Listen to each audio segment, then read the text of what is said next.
Hi friends, welcome to Sam institute daily current affairs. April 4, 2024లో ఉన్నటువంటి current affairs మనం discuss చేద్దాం. So ఇందులో కొన్ని ముఖ్యాంశాలు చూసినట్లయితే ఇక్కడ వార్తల్లో వ్యక్తిగా పర్సన్స్ ఇన్ ద న్యూస్గా ఉన్నారు శాంభవి చౌదరి. సో మరి ఎందుకు వారు న్యూస్లో ఉన్నారో చూద్దామండి. అంతేకాకుండా నాసా త్వరలోనే చంద్రమండలం పైన ఒక మొక్కల్ని ఆ విధంగా పెంచే కార్యక్రమానికి శ్రీకారం చుట్టింది. త్వరలో ప్రయోగించబోతున్నారు. అది లీప్ అనే ప్రయోగం. దానికి సంబంధించిన విశేషాలు చూద్దాం. మరి ఇటీవల వార్తలు ఉన్నటువంటి దేశంగా ప్లేసెస్ ఇన్ ద న్యూస్గా ప్లేసెస్ ఇన్ ద కంట్రీగా ఉంది తైవాన్ దేశం. సో దానికి సంబంధించిన విశేషాలు చూద్దామండి. మిత్ వర్సెస్ రియాలిటీ, నిజమేంటి అబద్ధమేంటి అనే విషయం పైన భారత ఎన్నికల సంఘం ఒక వెబ్సైట్ని ప్రారంభించడం జరిగింది. మరి భారత ఎన్నికల సంఘం ప్రారంభించినటువంటి వెబ్సైట్ అయినటువంటి మిత్ వర్సెస్ రియాలిటీ రిజిస్టర్ విశేషాలు తెలుసుకుందాం. అంతేకాకుండా స్వదేశంగా మనకి డేవిన్ తర్వాత అంటే ప్రపంచంలో తొలిసారిగా ఏఐ కాగ్నిటివ్ సంస్థ అభివృద్ధి చేసినటువంటి ఏఐ సాఫ్ట్వేర్ డెవలపర్ అయినటువంటి డెవిన్, అది ప్రపంచంలో తొలిసారిగా అయితే మన భారతదేశంలో ఇండియన్ ఏఐ సాఫ్ట్వేర్ ఇంజనీర్ని దేవికాని తయారు చేయడం జరిగింది. దానికి సంబంధించిన విశేషాలు చూద్దాం. అంతేకాకుండా FAME India faster adoption of the manufacturing electric vehicles in India, దీనిలో భాగంగా సో మళ్ళీ ఇప్పుడు ఏప్రిల్ 1, 2024 నుండి ఎలక్ట్రిక్ మొబిలిటీ ప్రమోషన్ స్కీమ్ అనేది అమలవుతుంది. ఏ విషయాలు అమలవుతుంది, దాని యొక్క రాయితీలు ఏంటి, అలాంటి విశేషాలు చూద్దాం. అంతేకాకుండా SEBI securities exchange board of India scores 2.0 అనే కార్యక్రమాన్ని ప్రారంభించింది. సో దానికి సంబంధించిన విశేషాలు మనం చూసే ప్రయత్నం చేద్దామండి. మరి నెక్స్ట్ మనకు ఫస్ట్ స్లైడ్ మనకు కరెంట్ అఫైర్స్ వచ్చేది ఇక్కడ. సో మనకి న్యూస్లో ఉన్నారు శాంభవి చౌదరి. మరి శాంభవి చౌదరి ఓకేనా శాంభవి చౌదరి. సో మరి ఎలా న్యూస్లో ఉన్నారు అని చెప్పేసి అంటే వీరు సో ఇప్పుడు మనకు సార్వత్రిక ఎన్నికలు నిర్వహిస్తున్నారు. 18వ లోకసభ ఎన్నికలు నిర్వహిస్తున్నారు. వీటి మనం సో మరి 2024 సార్వత్రిక ఎన్నికలుగా జనరల్ ఎలక్షన్స్గా పిలుస్తున్నాం. మరి మార్చి 16 2024న భారత ఎన్నికల సంఘం సో మరి సార్వత్రిక ఎన్నికల షెడ్యూల్ని విడుదల చేయడం జరిగింది. సో మరి 7 దశలలో మరి సార్వత్రిక ఎన్నికలు నిర్వహించబోతున్నారు. ఫ్రెండ్స్ గమనించే 7 దశల్లో సో మరి జూన్ 4, 2024న మరి 543 లోకసభ స్థానాల యొక్క ఎన్నికల ఫలితాలని ప్రకటించబోతున్నారు. మరి ఈసారి సార్వత్రిక ఎన్నికల్లో మనం చూసినట్లయితే ఇక్కడ సో 7 దశలు నిర్వహించబోతున్న ఎన్నికల్లో మరి ఇక్కడ కొందరు పోటీ పడే వాళ్ళపైన మనకి ఇంపార్టెంట్ మనకు ఉంటుంది. అందులో ఈసారి పోటీ చేస్తున్నారు శాంభవి చౌదరి. సో ఎవరండి శాంభవి చౌదరి అంటే వీరు 25 ఇయర్స్ ఓల్డ్ ఉన్నటువంటి ఒక మహిళ. సో వీరు లోక్ జనశక్తి పార్టీ రామ్ విలాస్ పార్టీ నుండి వీరు లోక్సభ సభ్యత్వానికి అక్కడ పోటీ పడుతున్న సందర్భం అన్నమాట. ప్రజెంట్ అయితే మన భారతదేశంలో 18వ లోకసభలకి లేదా సార్వత్రిక ఎన్నికల విషయంలో 25 ఇయర్స్లో 25 సంవత్సరాల సంబంధించి ఒక మహిళ పోటీ పడుతున్నారు. అది ఏ నియోజకవర్గం అంటే అది బీహార్. సో బీహార్లోని నమస్తీపూర్ లోకసభ కాన్స్టిట్యూన్సీ పోటీ పడుతున్నారు. ఇక గెలవలేదండి. మనకు జూన్ 4, 2024లో మనకి ఆ ఫలితాలు రాబోతున్నాయి. కాబట్టి ఒక రికార్డు కూడా ఉంటుంది. ఒక్కోసారి పోటీ పడే సంబంధించినటువంటి అభ్యర్థుల విషయం పైన అడుగుతూ ఉంటారు. ఇప్పుడు గతంలో ఒకసారి అడగడం జరిగింది. సో నరేంద్ర మోడీ గారు సో మరి భారత ప్రధాని గారు సో వారు వారణాసి నుండి లోకసభ సభ్యుడిగా 2 సార్లు గెలిచాడు. సో ఎవరిపైన గెలిచారు లాంటి క్వశ్చన్స్ కూడా వస్తున్న నేపథ్యం ఉంటుంది. కాబట్టి ఇక్కడ అతి చిన్న వయసులో లోకసభకి సభ్యత్వానికి ఏ నియోజకవర్గం నుంచి పోటీ పడ్డారు శాంభవి చౌదరి. 25 ఇయర్స్ వయసు ఉన్నటువంటి ఈమె అంటే నమస్తీపూర్. ఈమె మరి ఏ పార్టీకి చెందినవారంటే ఇక్కడ లోక్ జనశక్తి పార్టీ రామ్ విలాస్ ఎందుకోసం ఇట్లా రామ్ విలాస్ అనే సంబంధించిన ఒక పార్టీ ఉన్నదన్నమాట. ఇక్కడ లోక్ జనశక్తి పార్టీ అంటే యాక్చువల్గా లోక్ జనశక్తి పార్టీ చీలట్లో ఒక రామ్ విలాస్ వర్గంగా ఒకటి ఉంది. ఆ పార్టీ తరపు నుండి వీరు పోటీ పడుతున్న విషయం గమనించండి. ఓకేనండి. ఇది మనకి బీహార్ సంబంధించిన విషయం. గతంలో ఇలాంటివి ఏమైనా జరిగినాయంటే ఎగ్జాక్ట్లీ అండి. చూడండి మనకి 17 లోకసభ గురించి మనం మాట్లాడుకున్నట్లయితే లోకసభ సభ్యులుగా ఎవరైనా మహిళలు ఎంపిక అయ్యారంటే ఇట్ ఈస్. ఎందుకోసం అంటే 17 లోకసభలు 17th లోకసభల్లో సో మరి ఎంతమంది మహిళలు మొత్తము ఎంపిక కావడం జరిగింది, how many women elected as a Lok Sabha MPs in ఒక 17th లోకసభ అంటే ఇట్ ఈస్ అబౌట్ 78 అండ్ 78 మంది సో మహిళలు ఆ విధంగా లోకసభకి ఎంపిక కావడం జరిగింది. 17th లోకసభ అనే అంశం గుర్తుపెట్టుకోండి. అదే 17 లోకసభకి అతి చిన్న వయసులో 25 సంవత్సరాల వయసులో లోకసభ సభ్యురాలుగా గెలుపొందిన వారు ఎవరు అని చెప్పేసి అంటే చంద్రాని ముర్ము అండి. Chandrani Murmu at the age of the 25 years she elected as a Lok Sabha MP from the Keonjhar constituency in Odisha. ఒడిషాలోని కాంజహోర్ కాన్స్టిట్యూన్సీ వీరు గెలవడం జరిగింది. ఎంత 25 yearsలో. మళ్ళీ ఇంకొక రికార్డు ఉంది మన తెలుగు రాష్ట్రాల్లో చూసినట్టయితే అరకు ఎంపీగా కూడా 25 years 6 monthsలో గెలిచింది గొండేటి మాధవి గారు అనమాట. ఇలాంటి నేపథ్యాన్ని మనం గుర్తుపెట్టుకోవాల్సిన అవసరం ఉంటుందండి. సో మరి శాంభవి చౌదరి గారు సో ఇలా న్యూస్లో ఉండడం జరిగిందనమాట. ఇక నెక్స్ట్ కరెంట్ అఫైర్ చూద్దాం. మరి ఒక సైన్స్ అండ్ టెక్నాలజీ అప్డేట్గా మనం చెప్పొచ్చండి. ఇది శాస్త్ర సాంకేతిక పరిజ్ఞానం సైన్స్ అండ్ టెక్నాలజీ అప్డేట్గా. మరి ఈ సైన్స్ అండ్ టెక్నాలజీ అప్డేట్స్లో మనం చూస్తే ఇది ఒక స్పేస్ సంబంధించిన విషయం. ఒక అంతరిక్ష రంగానికి ఒక స్పేస్ సెక్టార్కి అంతరిక్ష రంగానికి సంబంధించి ఒక కరెంట్ అఫైర్స్గా ఒక సైన్స్ అండ్ టెక్నాలజీ కరెంట్ అఫైర్స్గా మనం చూసుకోవచ్చు అనమాట. ఎందుకోసం అంటే అంతరిక్ష రంగం పైన ఇన్ఫర్మేషన్ టెక్నాలజీ పైన ఆర్టిఫిషియల్ ఇంటెలిజెన్స్ పైన డిఫెన్స్ పైన ఇలా లేకుండా కరెంట్ అఫైర్స్ లేకుండా మనకి ప్రతి కరెంట్ అఫైర్స్లో ప్రతిరోజు కరెంట్ అఫైర్స్లో అవి వస్తున్నాయి అనమాట. ఎందుకోసం అంటే ఒక ఇంపార్టెన్స్ మనకు ఉంది అంతరిక్ష రంగం విషయంలో. మరి ఇప్పుడు నాసా అంటే ఏంటంటే ఇక్కడ నాసా అంటే అమెరికా దేశ అంతరిక్ష పరిశోధన సంస్థ నాసా అండి. 1958లో ఏర్పాటు చేయబడేటువంటి సంస్థ నాసా. మరి ఇలాంటి నాసా అనేది వాషింగ్టన్ కేంద్రంగా పనిచేస్తుంది అమెరికాలో. నాసా అనగా ఒకసారి అబ్రివేషన్ కూడా ఇవ్వడం జరిగింది మన కాంపిటేటివ్ ఎగ్జామ్లో. నాసా అనగా నేషనల్ ఏరోస్పేస్, ఒక national aerospace and national aeronautics and national aeronautics space administration అని చెప్పేసి అంటామండి NASA. So national aeronautics space administration, దీనికి ప్రజెంట్ అడ్మినిస్ట్రేటర్గా బిల్ నెల్సన్ ఉండడం జరిగింది. మరి నాసా 2026లో ఒక ప్రయోగం చేయబోతుంది చంద్రమండలం పైకి, చంద్రుడి మీది ఒక ల్యూనార్ అని చెప్పేసి అంటాం చంద్రుడి మీదకి. సో మరి ల్యూనార్ అని చెప్పేసి అంటాం, మూన్ అంటాం. సో మనకు కొంచెం మనకు చూసినట్లయితే అంతరిక్ష పరిభాషలో మనం ల్యూనార్ అని చెప్పేసి అంటాం స్పేస్ టర్మినాలజీ ప్రకారం. మరి ఇలాంటి ల్యూనార్ మీదకి చంద్రుడి మీదకి ఒక లీప్ అనే ప్రయోగం చేయబోతుంది. ఆ 3 ప్రయోగాలు చేస్తారు 2026లో, అందులో కూడా లీప్ అనే ప్రయోగం. ఈ లీప్ అనే ప్రయోగం ద్వారా లీఫ్ అంటే ఆకు అని అర్థం వస్తుంది. ఇక్కడ ఏం చేస్తున్నారంటే ఈ లీఫ్ ద్వారా అక్కడ మొక్కల్ని పెంచబోతున్నారు. పర్టికులర్గా చూసినట్లయితే ఇక్కడ డక్ వీడ్ అనే మొక్కలు, క్రేస్ అనే మొక్కలు, బ్రాసిక్ అంటే ఇది మనకు ఆవాలని చెప్పేసి అంటాం. ఇలాంటి మొక్కలను పెంచడానికి నాసా అనేది అక్కడ నాసా సంస్థ కృషి చేస్తుంది అనమాట. ఒక గ్రౌండ్ వర్క్ చేయడం జరుగుతుంది ఒక పరిశోధన అంశంగా. మనకి కూడా చూసుకోవాల్సిన ఇంపార్టెంట్గా ఉంటుంది. మరి 2026లో నాసా చేయబోతున్నటువంటి ఈ లీప్ ప్రయోగం అంటున్నాం LEAF. మరి లీఫ్ అంటే ఒక అబ్రివేషన్ ఇవ్వడం జరిగింది ల్యూనార్ ఎఫెక్ట్స్ అండి. Lunar effects on the agriculture flora. Lunar effects అంటే చంద్రమండలం మీద ఒక అగ్రికల్చర్. ఫ్లోరా అంటే ఏంటంటే అగ్రికల్చర్ అంటే వ్యవసాయం, ఫ్లోరా అంటే ఏంటంటే ఇక్కడ వృక్షజాలం అని చెప్పేసి అంటాము. ఫ్లోరా అంటారు, ఫౌనా అంటారు. ఫౌనా అంటే ఏమవుతుందంటే ఎనిమల్కి సంబంధించింది, జంతుజాలం గురించి చెప్పేది మనకి యానిమల్స్ని మనం మన ఈ యొక్క బొటానికల్ టర్ముగా ఒక వృక్షశాస్త్రం అంటే ఒక సంబంధించిన జీవశాస్త్ర టర్ముగా మనకి ఏంటంటే ఫ్లోరా అండ్ ఫౌనా ఉంటుంది బయాలజికల్ టర్మ్స్లో. ఫ్లోరా అంటే మనకి వృక్షజాలంగా, ఫౌనా అంటే జంతుజాలంగా పిలుస్తాం. ఈ అగ్రికల్చర్ ఫ్లోరా అంటే వ్యవసాయ సంబంధించినటువంటి మొక్కల్ని అలా పెంచే ఉద్దేశంతో మరి చంద్రమండలం మీద పెంచితే ఎలాంటి ఎఫెక్ట్ ఉంటుంది అని చెప్పేసి ఒక పరిశోధన చేస్తున్నారు అనమాట. ఎందుకోసం అంటే రానున్న రోజుల్లో చంద్రమండలం పైన కూడా ఉండాలి, అక్కడ అన్వేషణ చేయాలి. ఇటీవల కాలంలో అయితే ఫ్రెండ్స్ మనం చెప్పుకున్న మన రెగ్యులర్ క్లాసెస్లో రష్యా అండ్ చైనా దేశాల వాళ్ళు కలిసి చంద్రమండలం పైన ఒక సంబంధించినటువంటి అటామిక్ పవర్ స్టేషన్ని, ఒక అణువిద్యుత్ కేంద్రాన్ని ఏర్పాటు చేస్తామని కూడా ప్రకటించిన నేపథ్యం మనకు ఉందన్నమాట. అంతేకాకుండా మనం ఏదైతే మన ఇస్రో వాళ్ళు చంద్రయాన్ 3 ప్రపంచంలో ఒక అత్యున్నతమైనటువంటి ఒక ఎక్స్పెరిమెంట్గా ఉన్నటువంటి ఈ చంద్రయాన్ 3 ప్రయోగంలో మనము ఈ చంద్రయాన్ 3 ప్రయోగంలో LIBS laser induced breakdown breakdown through the spectrometer అని చెప్పేసి ఒక పరికరం పంపిస్తే అక్కడ సంబంధించినటువంటి పేలోడ్ అక్కడ అధ్యయనం చేసింది ఏంటంటే ఇక్కడ చంద్రమండలం పైన 8 రకాలైనటువంటి అద్భుతమైనటువంటి ఒక మూలకాలు ఉన్నాయి, ఒక మెటల్స్ ఉన్నాయి. అని చెప్పేసే విషయం. ఇలాంటి నేపథ్యంలో సో మరి ఈ ప్రయోగానికి ఎంతో ఒక ప్రాముఖ్యతని సంతరించుకోవడం జరిగింది. సో ఆ పాయింట్ గుర్తుపెట్టుకోండి. సో మరి లీప్ అనే ప్రయోగం దేనిపై చేస్తారు, ఎవరు చేస్తున్నారు, ఎలాంటి మొక్కలను పెంచుతున్నారు, దాని అబ్రివేషన్ ఏంటి మనకు గుర్తుపెట్టుకోవాల్సిన అవసరం మనకుందండి. నాసా అంటే నేషనల్ ఏరోనాటిక్స్ స్పేస్ అడ్మినిస్ట్రేషన్ అని చెప్పేసి ఉందన్నమాట. ఈ నెక్స్ట్ కరెంట్ పేపర్ చూద్దామండి. తైవాన్ దేశం వార్తల్లో ప్రదేశంగా సో మనకి ఒక వార్తల్లో ఉన్నటువంటి ఒక దేశంగా ప్లేసెస్ ఇన్ ద న్యూస్గా మనకు ఉంటుంది తైవాన్. ఎందుకోసం అంటే ఈ మధ్య కాలంలో మనం చూసాం ఫ్రెండ్స్, ఇక్కడ జనవరి నెలలోనే ఈ జనవరి 2024లోనే జనవరి మొదటి వారంలోనే సో అతిపెద్ద మనకు ఒక ఎర్త్ కేక్ వచ్చింది. అది ఏ దేశంలో రావడం జరిగింది అంటే జపాన్ దేశంలో రావడం జరిగింది.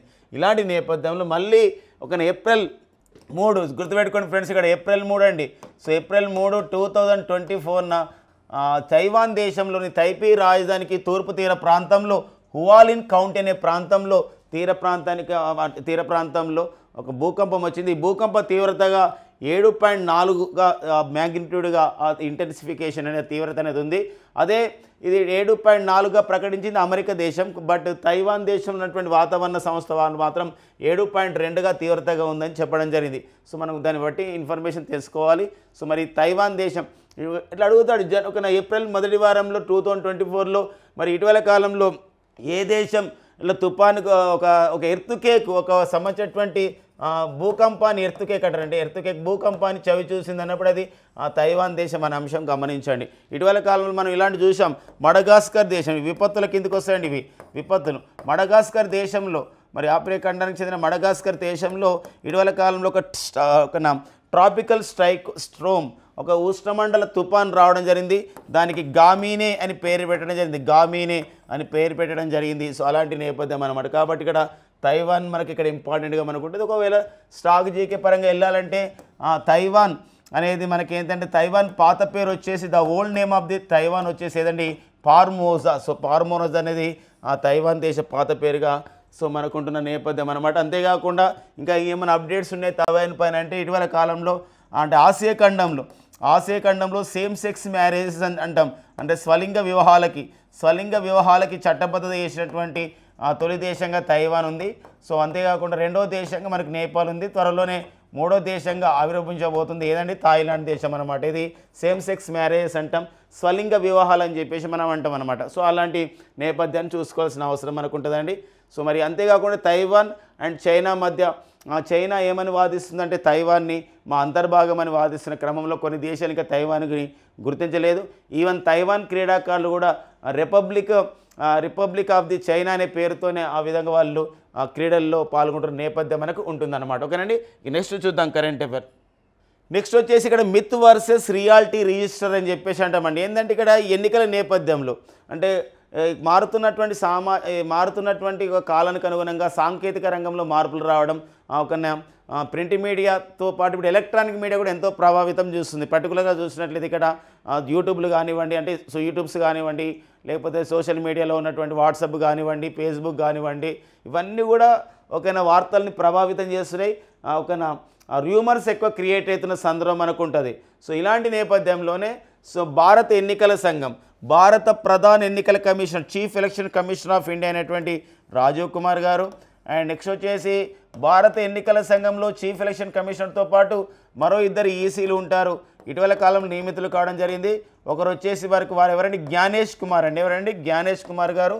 అండ్ నెక్స్ట్ వచ్చేసి మరొక ఎలక్షన్ కమిషన్ వచ్చేసి ఎవరంటే ఇక్కడ సుఖ్బీర్ సింగ్ సంధు అండి. ఎవరండి సుఖ్బీర్ సింగ్ సంధు. వీళ్ళు ముగ్గురు కూడా నిన్ననే మనకి భారత ఎన్నికల సంఘం ఏం చేసిందంటే ఇక్కడ మిత్ వర్సెస్ రియాలిటీ రిజిస్టర్ అనే పేరుతో ఒక వెబ్సైట్ని విడుదల చేయడం జరిగింది అనమాట. ఒక వెబ్సైట్ని లాంచ్ చేయడం జరిగింది. సో http మనకి స్లాష్ పెట్టేసి ఇక్కడ మిత్ వర్సెస్ రియాలిటీ .eci.gov.in అని చెప్పేసి మనం అందులో ఎంటర్ అయిన తర్వాత మనం ఏదైనా సమాచారం మనకు డౌట్ వచ్చినప్పుడు దానిపైన చూసుకోవడం కానివ్వండి ఒక ఫ్యాక్ట్ ఇన్ఫర్మేషన్ ఆ విధంగా అక్కడ ఉంటుందన్నమాట. అంటే లోకసభ ఎన్నికల్లో అసత్య సమాచార వ్యాప్తిని అరికట్టడానికి ఎన్నికల కమిషన్ ప్రారంభించినటువంటి వెబ్సైట్ ఏంటి అంటే అది మిత్ వర్సెస్ రియాలిటీ అని చెప్పేసి అంటాం. సో మిత్ అంటే ఇలా ఉంటుందండి, స్పెల్లింగ్ కూడా కొంచెం మిత్ వర్సెస్ వేసి పెట్టాలి అండ్ రియాలిటీ అని చెప్పేసి అంటామండి. మనకి ఎన్నికల నేపథ్యంలో రానున్నటువంటి ఎగ్జామ్లలో పోటీ పరీక్షల్లో ఖచ్చితమైన మనం బిట్స్ని ఎక్స్పెక్ట్ చేయొచ్చు కాబట్టి సో ఇలాంటి ఇన్ఫర్మేషన్ చూసుకోవాల్సిన అవసరం ఉంటుంది. సో మరొక సమాచారం ఈ సందర్భంగా తెలుసుకోవాలి. మనం ఇంతలో డిస్కస్ చేసినాం 7th ఈ యొక్క సార్వత్రిక ఎన్నికల షెడ్యూల్ని విడుదల చేయడం జరిగింది March 16, 2024 అని. అదే 7 దశల్లో ఎన్నికలు నిర్వహిస్తారని చెప్పుకున్నాం. అంతేకాకుండా ఈసారి ఈ లోకసభ ఎన్నికలతో పాటుగా 17 లోకసభ అంటే ఎన్నికలతో పాటుగా అంటే 17 లోకసభ ఎన్నికల టర్మ్ అయిపోయింది. 18 లోకసభ ఎన్నికలతో పాటుగా సార్వత్రిక ఎన్నికలతో పాటుగా ఆంధ్రప్రదేశ్, తర్వాత అరుణాచల్ ప్రదేశ్, అరుణాచల్ ప్రదేశ్, ఒడిషా, తర్వాత నెక్స్ట్ వచ్చి సిక్కిం, ఈ 4 రాష్ట్రాల ఎన్నికల శాసనసభ ఎన్నికలు కూడా నిర్వహించబోతున్న సందర్భం అన్నమాట. ఆంధ్రప్రదేశ్ యొక్క శాసనసభ స్థానాలు అయితే 175, అరుణాచల్ ప్రదేశ్ శాసనసభ స్థానాలు 60 అండ్ ఒడిషా శాసనసభ స్థానాలు 147 ఎమ్మెల్యేస్, సిక్కిం వచ్చేసి ఎంతంటే 32 అండి. ఇలాంటి నేపథ్యాన్ని కూడా మనం చూసుకుంటూ మరి భారత ఎన్నికల సంఘం ఏదైతే మనకు అది ప్రజా ప్రాతినిధ్య చట్టానికి లోపడి ఏదైతే మనకి model code of the conduct అని చెప్పేసి అంటాం. ఈ మోడల్ కోడ్ ఆఫ్ కండక్ట్ అంటే ఎన్నికల ప్రవర్తన నియమావళిని ఖచ్చితంగా అభ్యర్థులు పాటించాల్సిన అవసరం ఉంది పోటీ పడేవాళ్ళు. ఇలాంటప్పుడు మోడల్ కోడ్ ఆఫ్ ది కండక్ట్ని ఏమైనా ఉల్లంఘించినట్లయితే వారిపైన ఫిర్యాదు చేయడానికి ప్రూఫ్తో సహా ఫిర్యాదు చేయడానికి భారత ఎన్నికల సంఘం ఒక యాప్ను కూడా ప్రారంభించడం జరిగింది. అది మనం ఏమంటున్నామంటే ఇక్కడ సి విజిల్ యాప్ అని చెప్పేసి అంటున్నామండి. ఈ సి విజిల్ యాప్ అనేది సి విజిల్ యాప్లో సి అంటే అర్థం ఏంటి, అబ్రివేషన్ ఉందండి, సిటిజన్ అని చెప్పేసి మనం చెప్తున్నాం. అంతేకాకుండా ఇంకా ఫోన్ల ద్వారా కూడా భారత ఎన్నికల విషయంపైన ఫిర్యాదు చేయడం, అంతేకాకుండా ఏదైతే మనకి ఈ యొక్క ఓటర్ ఐడి కార్డు గురించి కానీ మిగతా విషయాల గురించి తెలియజేసుకోవడానికి భారత ఎన్నికల సంఘం ఒక హెల్ప్లైన్ నెంబర్ కూడా ప్రారంభించడం జరిగింది. ద హెల్ప్లైన్ నెంబర్ ఈజ్ 1950 అనేది భారత ఎన్నికల సంఘం యొక్క హెల్ప్లైన్ నెంబర్. అంతేకాకుండా మరొక విషయం ఈ సందర్భంగా గుర్తుపెట్టుకుంటూ మరి భారత ఎన్నికల సంఘం 1950 జనవరి 25న ఏర్పాటు చేయబడ్డ విషయం. మరి భారత ఎన్నికల సంఘం ఏర్పాటు చేయబడి 2010 నాటికి 60 సంవత్సరాల నేపథ్యంలో ఎస్వై కురేష్ అప్పటి భారత ప్రధాన ఎన్నికల కమిషనర్ జనవరి 25ని నేషనల్ ఓటర్స్ డేగా ప్రకటించడం జరిగిందండి. సో నేషనల్ ఓటర్స్ డే అని చెప్పేసి అంటాం, జాతీయ ఓటర్ల దినోత్సవం అని చెప్పేసి అంటున్నాం. మరి ఇలాంటి నేపథ్యంలో జాతీయ ఓటర్ల దినోత్సవానికి 2024 జనవరి 25 జాతీయ ఓటర్ల దినోత్సవానికి ఇతివృత్తం ఏంటంటే ఇక్కడ నథింగ్ లైక్ ఓటింగ్ అండి, nothing like voting I vote for sure అని చెప్పేసి అంటామండి. ఐ ఓట్ ఫర్ ష్యూర్ అని చెప్పేసి అంటామంటే అర్థమైందని ఇక్కడ ఓటుకు మించి మరేమీ లేదు, నేను ఖచ్చితంగా ఓటేస్తాను. చూడండి, ఓటు హక్కు యొక్క విషయాన్ని ఆ విధంగా ఇవ్వడానికి సరే ఇలాంటి ఒక సంవత్సరం థీమ్ అనేది ఇవ్వడం జరిగింది. ఇటీవల కాలంలోనే భారత ఎన్నికల సంఘం యొక్క ఐకాన్గా సో ప్రకటించుకోవడం జరిగింది. సో మరి ఒక పారా ఆర్చరీ క్రీడాకారినటువంటి శీతల్ దేవి గారిని ప్రకటించడం జరిగిన విషయం గుర్తుపెట్టుకోండి. గతంలో రాజకుమార్ రావు కానివ్వండి ఇలాంటి వాళ్ళని ప్రకటించారు. ఇలా ప్రతి అప్డేట్ మనం గుర్తుపెట్టుకోవాల్సిన అవసరం మనకు ఉంటుంది ఎన్నికల సంఘం నేపథ్యంలో. ఇక నెక్స్ట్ వచ్చేసి మరొక సంబంధించిన విషయం అండి. ఇక్కడ Indian AI software engineer Devika అండి. చూడండి ఒకసారి ఇమేజ్. సో ఒక ఏఐ సాఫ్ట్వేర్ అండి, ఆర్టిఫిషియల్ ఇంటెలిజెన్స్. మరి ఆర్టిఫిషియల్ ఇంటెలిజెన్స్ ఆధారంగా ఒక తయారు చేయబడేటువంటి ఒక సాఫ్ట్వేర్ డెవలపరే మన భారతదేశం మన భారతీయుడు తయారు చేసినటువంటి సో ఒక సాఫ్ట్వేర్ ఇంజనీర్ ఎవరంటే దేవిక. జనరల్గా సాఫ్ట్వేర్ ఇంజనీర్స్ అంటే చదువుకున్న సంబంధించిన ఎడ్యుకేటెడ్గా ఉండి తర్వాత కోర్సెస్ నేర్చుకొని అవుతున్న వారు ఉంటారు. అలా కాకుండా అలాంటి కోర్సెస్ అన్నీ డిజైన్ చేసి ఒక రోబో తయారు చేయడం జరిగిందనమాట. అలాంటిదే ఇప్పుడు మన దేశంలో సాఫ్ట్వేర్ డెవలపర్ అయినటువంటి విహెచ్ ముఫీద్ అనేవారు సో ఇక్కడ ఓపెన్ సోర్స్ విధానం ద్వారా ఏఐ సాఫ్ట్వేర్ ఇంజనీర్ దేవికని అభివృద్ధి చేయడం జరిగిందనమాట. కానీ ఇది మన భారతదేశంలో, ఇది ఇండియన్ ఏఐ మన భారతదేశంలో ఫస్ట్ టైం అనమాట Indian AI software engineer Devika.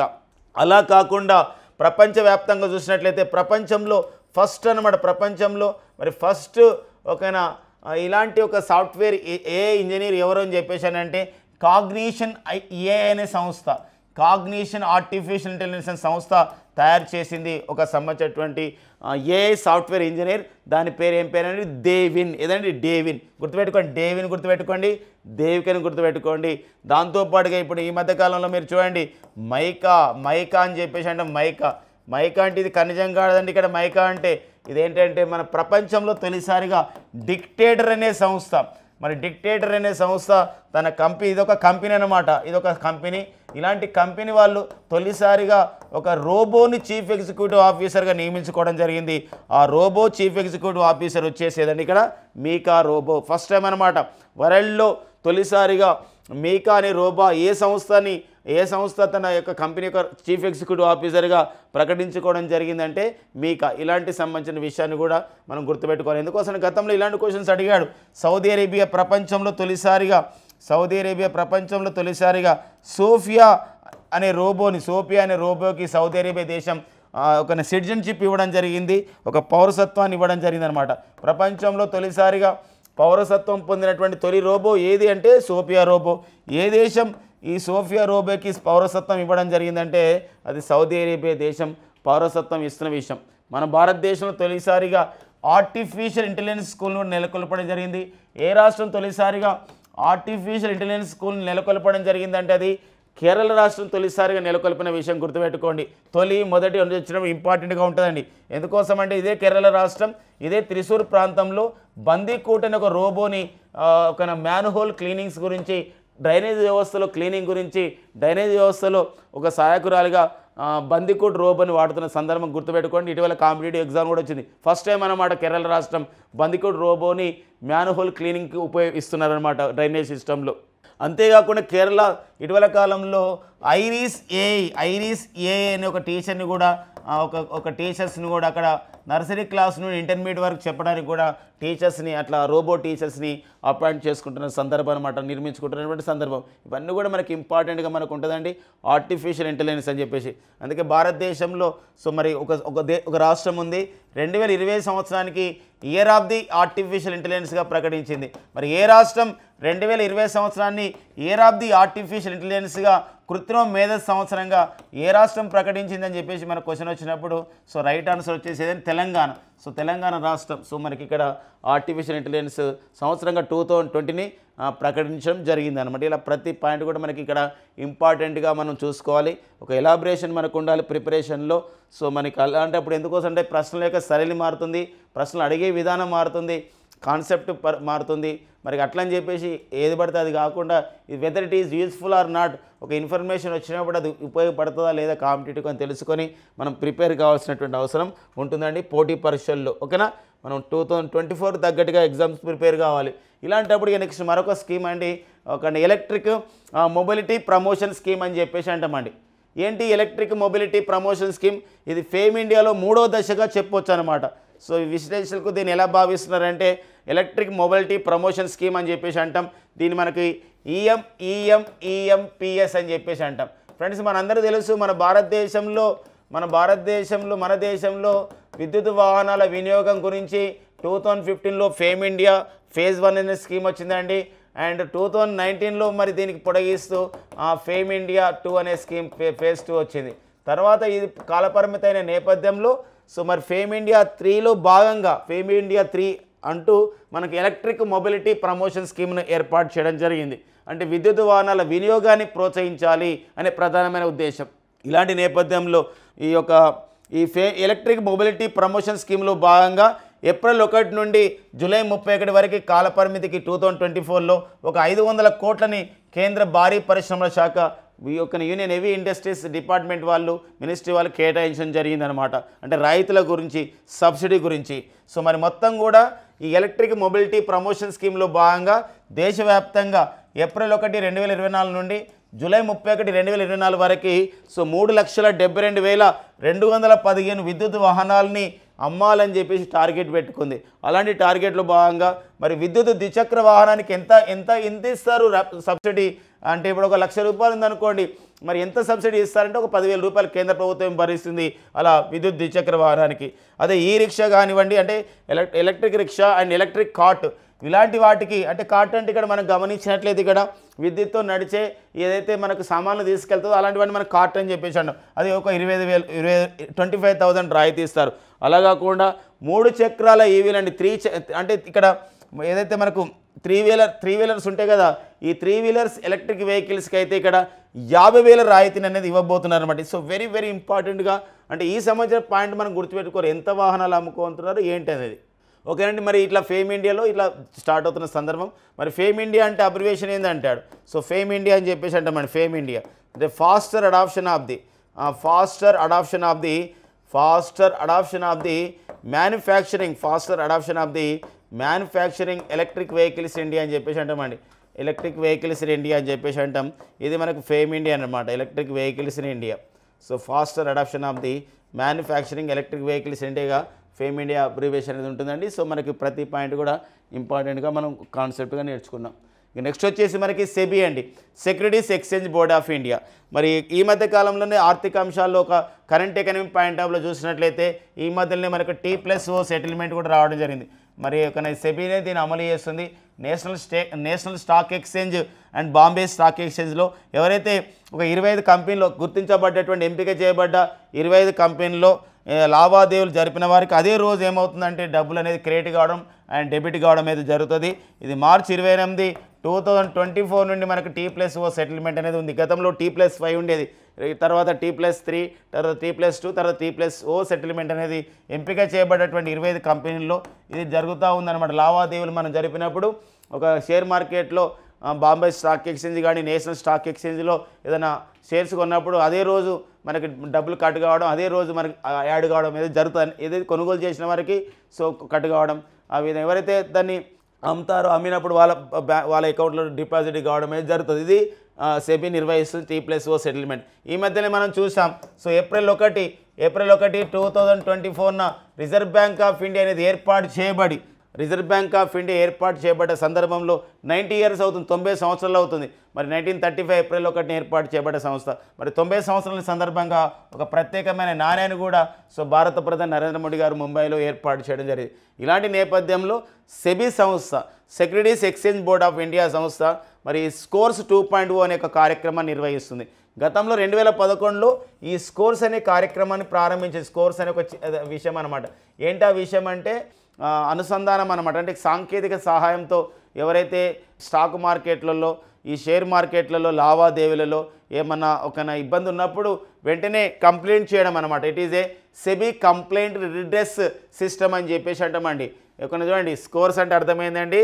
SEBI complaint, yes అంటే ఏంటంటే ఇక్కడ సెబీ, CO అంటే ఏంటంటే కంప్లైంట్, R అంటే ఏంటంటే రిడ్రెస్, RE అంటే రిడ్రెస్, S అంటే సిస్టమ్ అనమాట. రిడ్రెస్ అంటే పరిష్కార మార్గం చెప్పడం అనమాట. కాబట్టి అబ్రివేషన్ పరంగా కూడా ఇంపార్టెంట్. సెబీ 2.0 అంటే ఏంటంటే సెబీ కంప్లైంట్ రిడ్రెస్ సిస్టమ్ అని చెప్పేసి అంటాం. సెబీ అంటే ఏంది మరి ఇంతకీ? సెబీ అంటే స్టాక్ మార్కెట్ వ్యవహారాలు చూస్తుంది, బట్ స్టాక్ ఎక్స్చేంజ్ కావద్దు. ఏంటండి ఏమని ఉంటుంది? Securities exchange board of India అంటామండి. Stock exchange board of India కాదండి, securities exchange board of India అని చెప్పేసి అంటాం. ఎందుకోసం అంటే ఈ యొక్క షేర్ మార్కెట్కే సెక్యూరిటీ ఇస్తుంది కాబట్టి. దీనికి ప్రజెంట్ చైర్మన్గా, మరి సెబీకి ప్రజెంట్ చైర్మన్గా ఎవరు పనిచేస్తున్నారని చెప్పేసి అంటామండి. మరి సెబీకి ప్రజెంట్ చైర్మన్గా ఎవరు పనిచేస్తున్నారండి? సెబీకి ప్రజెంట్ చైర్మన్గా అంటే వారే మాధవీపురి బచ్చు అండి. ఎవరండి? మాధవీపురి బచ్చు, గుర్తుపెట్టుకోండి. So Madhavi Puri Buch the first women who became the chairperson to the SEBI అనమాట. సెబీకి చైర్పర్సన్గా నియమితులైనటువంటి తొలి మహిళగా ఎవరున్నారండి? మాధవీపురి బచ్చు. సో మనకు వెరీ వెరీ ఇంపార్టెంట్గా ఉమెన్ ప్రయారిటీలో వస్తున్నటువంటి నేపథ్యం అనమాట. ఓకేనండి. సో ఇక రిజర్వ్ బ్యాంక్ ఆఫ్ ఇండియా గురించి కూడా మాట్లాడినాం కాబట్టి 90వ వార్షికోత్సవం సందర్భంగా రిజర్వ్ బ్యాంక్ ఆఫ్ ఇండియాకి ప్రజెంట్ గవర్నర్గా ఎవరున్నారంటే శక్తికాంత్ దాస్.